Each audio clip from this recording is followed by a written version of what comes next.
Good morning class. आज का topic है कृषि विधेयक 2020।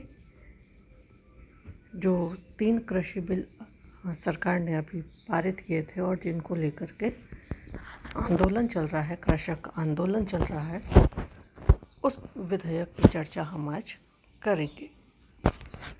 इस विधेयक के अंतर्गत कुल 3 हिस्से हैं, 3 बिल इसके अंतर्गत लाए गए हैं। उन बिलों को हम देखते हैं क्या है। नाम दिया है इनको कृषि उपज व्यापार एवं वाणिज्य संवर्धन एवं सुविधा विधेयक 2020। इसका उद्देश्य विभिन्न राज्यों द्वारा गठित एपीएमसी का फुल फॉर्म है एग्रीकल्चर प्रोड्यूस मैनेजमेंट कमेटी, अर्थात विभिन्न राज्यों द्वारा गठित एपीएमसी द्वारा विनियमित अनाज मंडियों के बाहर कृषि उपज की बिक्री कर सकने की अनुमति देना। ये किसानों की बहुत लंबे समय से मांग चल रही थी और सरकार ने उसी को ही अमली जामा जो है हम कहते हैं वह पहनाया है। केंद्र सरकार का कहना है कि अब किसान इस नए बिल के जरिए एपीएमसी मंडियों के बाहर भी अपनी उपज को अच्छे दामों में बेच पाएंगे, जिससे वे निजी खरीदारों से बेहतर दाम प्राप्त कर सकते हैं। किसानों के व्यापार क्षेत्रों का दायरा चुनिंदा क्षेत्र से लेकर उत्पादन, संग्रह और एकत्रीकरण के किसी भी स्थान तक फैला हुआ है। अनुसूचित किसानों को इलेक्ट्रॉनिक ट्रेडिंग और ई-कॉमर्स की अनुमति भी इसके माध्यम से दी गई है। राज्य सरकारों को किसानों, व्यापारियों और इलेक्ट्रॉनिक ट्रेडिंग प्लेटफॉर्म पर किसी भी बाजार शुल्क, उपकर या लेवी पर किसानों के उत्पाद के व्यापार के लिए ट्रेड बाहरी व्यापार क्षेत्र में आयोजित पर प्रतिबंध लगाने से रोकता है, अर्थात वे किसी भी क्षेत्र में अपनी जो अनाज है उसको बेच सकते हैं। इस कानून के जरिए अनाज मंडियों को एक सीमा में बांध दिया है। अब इस बिल के जरिए बड़े कॉरपोरेट खरीदारों को खुली छूट दी गई है। वे बिना किसी पंजीकरण और बिना किसी कानून के दायरे में आए हुए किसानों की उपज खरीद और बेच सकते हैं। हालांकि वे किसानों से जोर जबरदस्ती किसी भी रूप में नहीं कर सकते हैं। पंजाब और हरियाणा के किसानों ने एक आंदोलन के माध्यम से आवाज़ उठाई कि न्यूनतम समर्थन मूल्य सरकार कर सकती है, जिस पर सरकार किसानों से अनाज खरीदती है। लेकिन केंद्र सरकार यह साफ कर चुकी है कि एमएसपी को खत्म नहीं किया जाएगा। दूसरा जो अधिनियम का हिस्सा है वह है किसान मूल्य आश्वासन अनुबंध एवं कृषि सेवाएं, अर्थात किसान को सशक्त करने का प्रयास किया गया और संरक्षण जो है वह भी वहाँ पर प्रदान किया गया है। किसान मूल्य आश्वासन अनुबंध एवं कृषि सेवा विधेयक का उद्देश्य अनुबंध खेती यानी कॉन्ट्रैक्ट फार्मिंग को और अधिक सहज और विश्वसनीय बनाना है। अब किसान अपनी ज़मीन को एक निश्चित धनराशि पर किसी पूंजीपति या ठेकेदार को किराए पर दे सकता है, जिससे निश्चित अवधि के लिए कॉन्ट्रैक्ट लेने वाला व्यक्ति कुछ भी उपज ले सकता है और उसे कहीं भी बेच सकता है। फार्मिंग अनुबंध क्या है? अध्यादेश किसी भी किसान के उत्पादन या किसी भी कृषि उपज के पालन से पहले एक किसान और खरीदार के बीच एक कृषि समझौते के लिए प्रदान करता है। एक समझौते की न्यूनतम अवधि एक फसल का मौसम या पशुधन का एक उत्पादन चक्र होगा। अधिकतम अवधि 5 वर्ष है। जब तक उत्पादन चक्र 5 वर्ष से अधिक नहीं हो जाता, यह कार्य चलता रहेगा। समझौते में खेती की उपज की कीमत का उल्लेख किया जाना जरूरी है। भिन्नता के अधीन कीमतों के लिए उत्पाद के लिए एक गारंटीकृत मूल्य और गारंटी मूल्य के ऊपर किसी भी अतिरिक्त राशि के लिए एक स्पष्ट संदर्भ समझौते में निर्दिष्ट किया जाना चाहिए। इसके अलावा समझौते में मूल्य निर्धारण की प्रक्रिया का उल्लेख किया जाना आवश्यक है। अब कॉन्ट्रैक्ट फार्म के अंतर्गत किसान से आपने कॉन्ट्रैक्ट कर लिया, क्या उगाना है वह जिस व्यक्ति ने ज़मीन पे कॉन्ट्रैक्ट लिया है आपसे वह आपको बताएगा कितने समय का फॉर्म है वो मैक्सिमम 5 साल का हो सकता है और मिनिमम एक फसल के लिए हो सकता है। तो वह स्थिति वहाँ पर तय कर दी गई है।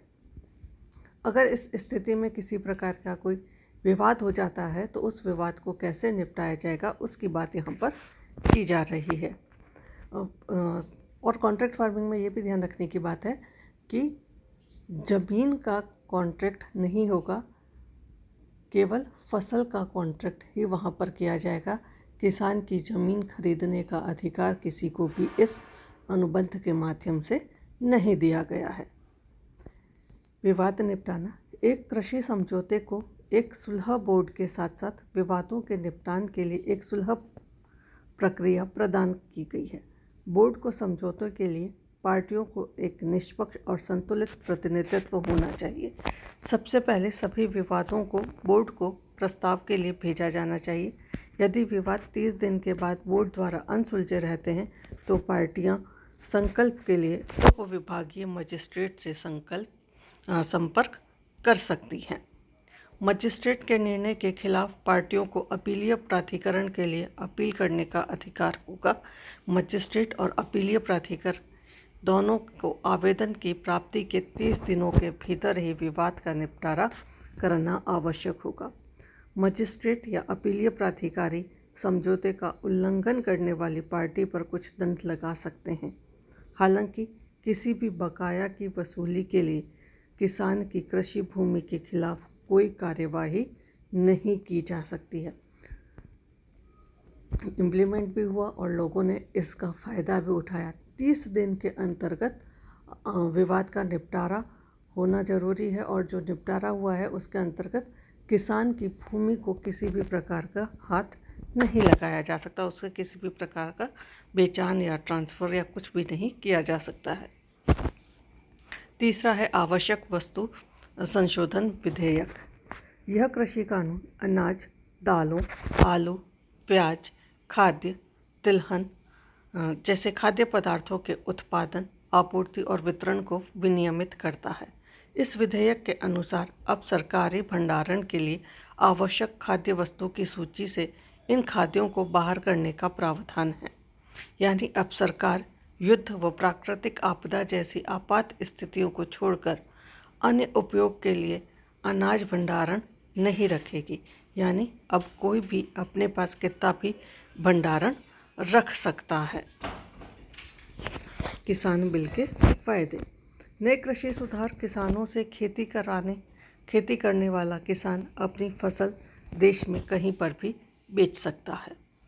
फसलों की कॉन्ट्रैक्ट खेती की जा सकेगी। पहले भी हो रही थी यह अनुबंध खेती, लेकिन अब जो स्थिति होगी उसके अंतर्गत किसान को किसी भी प्रकार का नुकसान या उसकी ज़मीन को किसी भी प्रकार का नुकसान वहाँ पर नहीं होगा। फसलों के अधिक दाम किसानों को मिलेंगे। कृषि क्षेत्र में उपज खरीदने और बेचने के लिए किसान और व्यापारियों को अवसर की स्वतंत्रता वहाँ पर दी गई है कि किसान चाहे तो मंडी में बेचे और चाहे तो मंडी के बाहर वह बेचे, और जो व्यापारी हैं वह चाहे मंडी से खरीदें या डायरेक्ट किसानों से खरीदें, तो दोनों को ही अवसर की स्वतंत्रता प्रदान की गई है। इसके माध्यम से लेन देन की जो लागत है उसमें कमी लाने का प्रयास यहाँ पर किया गया। मंडियों के अतिरिक्त व्यापार क्षेत्र में फार्म गेट, शीतगृहों, वेयर हाउस, प्रसंस्करण यूनिटों पर व्यापार के लिए अतिरिक्त चैनल का सृजन इसके माध्यम से संभव होगा। किसानों के साथ प्रोसेसर्स, निर्यातकों, संगठित रिटेलरों का एकीकरण होगा ताकि मध्यस्थता में कमी आए, जो बिचौलिए हैं वो वहाँ पर कम किए जाए और डायरेक्ट किसानों को उनकी उपज का मूल्य प्राप्त हो सके। देश में प्रतिस्पर्धी डिजिटल व्यापार का माध्यम रहेगा और पूरी पारदर्शिता के साथ में काम होगा कि किसके पास कितनी ज़मीन है, कितनी उपज उसकी हुई है, कितना वह बेच रहा है, इन सारी चीज़ों में, और डायरेक्ट किसान के अकाउंट में पैसा वहाँ से ट्रांसफ़र हो सके। तो यह सारी चीज़ें डिजिटल हो और पारदर्शिता के साथ इसको कार्य को किया जा सके। अंततः किसानों द्वारा लाभकारी मूल्य प्राप्त करना ही उद्देश्य है ताकि उनकी आय में सुधार हो सके। बिल के माध्यम से रिसर्च एंड डेवलपमेंट को समर्थन देने का कार्य किया गया है। उच्च और आधुनिक तकनीकी इनपुट जो है वह वहाँ पर बढ़ाई जाए। अन्य स्थानीय एजेंसियों के साथ साझेदारी करके और किसानों को मदद का कार्य किया गया है। अनुबंधित किसानों को सभी प्रकार के कृषि उपकरणों की सुविधाजनक आपूर्ति इसके माध्यम से संभव हो सकती है। क्रेडिट या नकद पर समय से और गुणवत्ता वाले कृषि आदानों को आपूर्ति जो है वह वहाँ पर संभव बनाई गई है। शीघ्र वितरण या प्रत्येक व्यक्तिगत अनुबंधित किसान से परिपक्व उपज की खरीद जो है वह संभव हो। अनुबंधित किसान को नियमित और समय पर भुगतान हो और सही लॉजिस्टिक सिस्टम और वैश्विक विपणन मानकों का रखरखाव जो है वह इसके माध्यम से संभव बनाया है। किसान बिल का जो नुकसान हो सकता है, तो किसानों का मानना है कि इन कृषि सुधार कानूनों से मंडी व्यवस्था खत्म हो जाएगी, प्राइवेट कंपनियां मनमानी करेंगी और पूंजीपतियों को ही फायदा होगा, किसानों का नहीं। जबकि इन तीनों जो किसान बिल आया है, अभी विधेयक जो आए हैं 28, उसको लेकर के किसान आंदोलन है। मुख्य रूप से हरियाणा और पंजाब के जो किसान हैं वह इसके साथ में जुड़े हुए हैं। उनका मानना है कि इससे एमएसपी खत्म हो जाएगी, सरकार जो है खरीद करती है वो धीरे धीरे समाप्त कर देगी। सरकार ने उसके लिए मना कर दिया कि एमएसपी ख़त्म नहीं होगी।